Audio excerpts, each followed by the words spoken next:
आणि आता बातमी आहे यूपीच्या संभलची। संभलमध्ये मशिदी झाकण्यात आल्या होत्या, त्यावरून संजय राऊतांनी नेमकं काय चाललंय असा सवाल केला। काही दिवसांपासून संभलकडे लक्ष लागलं होतं, मात्र दुपारपर्यंत धुळवड साजरी झाली आणि त्यानंतर शुक्रवारची नमाज अदा करण्यात आली। पाहूयात।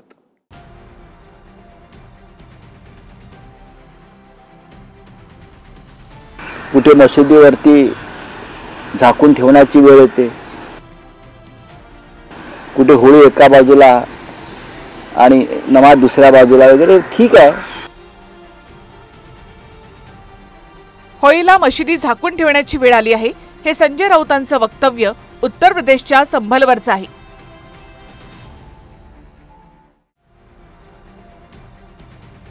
धुळवडीमुळे सावधगिरी म्हणून पोलिसांनी मशिदींना कपड्यानं झाकलं। रंग किंवा गुलाल मशिदीवर पडू नयेत म्हणून विशेषतः संभलमध्ये मशिदी झाकलेल्या दिसल्या आणि धुळवड खेळताना काही दृश्यही समोर आली, जिथे चौकामध्ये रस्त्याच्या कडेला असलेल्या मशिदी झाकलेल्या होत्या आणि बाजूलाच धुळवड झाली। होळीच्या निमित्तानं रॅली सुद्धा निघाली।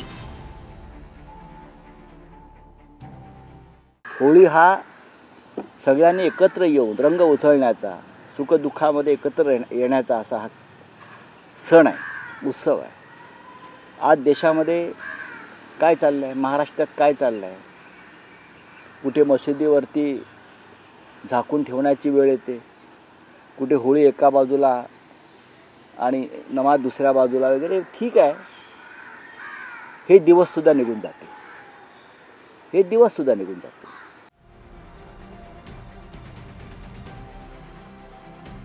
संभल पोलीस अधिकारी अनुज चौधरी यांच्या वक्तव्यामुळे चर्चेत आलं होतं। धुळवड आणि शुक्रवारची नमाज एकाच दिवशी आली, त्यामुळे ज्या मुस्लिमांना रंगांमुळे आपला धर्म भ्रष्ट होईल असं वाटलं असेल, अशांनी घराच्या बाहेरच निघू नये असं रोखठोक वक्तव्य अनुज चौधरी यांनी केलं होतं। चौधरींच्या याच वक्तव्यामुळे उत्तर प्रदेशात राजकारणही तापलं। मेरा सीधा साफ ये है, होली का दिन है, जुम्मा साल में 52 बार आता है, होली साल में एक बार आती है।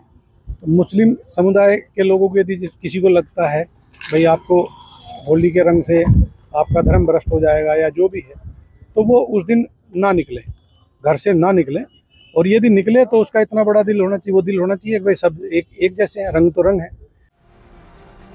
पण संभलमध्ये धुळवड सुद्धा साजरी झाली आणि 2:30 वाजताच्या नंतर शुक्रवारची नमाजही अदा करण्यात आली।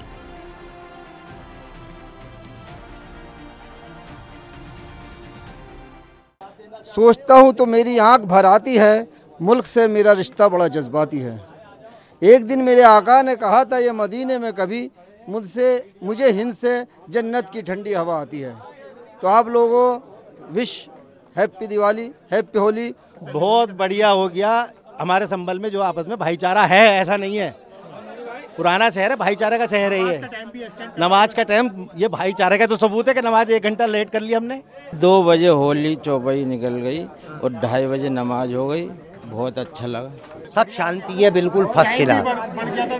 हाँ, बहुत बढ़िया, नमाज भी हो गई, होली भी हो गई, मस्जिदें ढकी गई, ये भी प्रशासन की पहल बढ़िया। संभलमध्ये जल्लोषात होळी धुळवड साजरी करताना इथल्या नागरिकांनी पोलीस अधिकारी अनुज चौधरी यांचे पोस्टर सुद्धा झळकावले। सोशल मीडियावर देखील अनुज चौधरींना सिंघम असं म्हणत पोस्ट व्हायरल झाल्या। तर जिम मधला अनुज चौधरींचा व्हिडिओ सुद्धा व्हायरल करण्यात आला।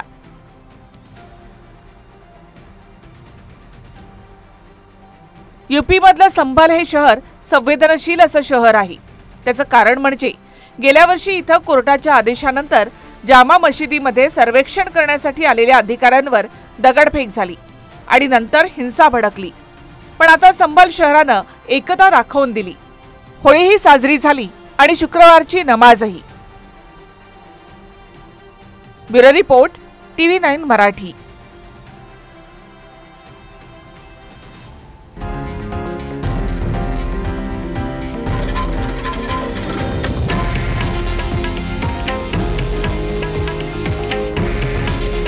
हे आहे देशातील नंबर 1 न्यूज नेटवर्क आणि आपण पाहत आहात TV9 मराठी। काळजी तुमची, हित महाराष्ट्राचं.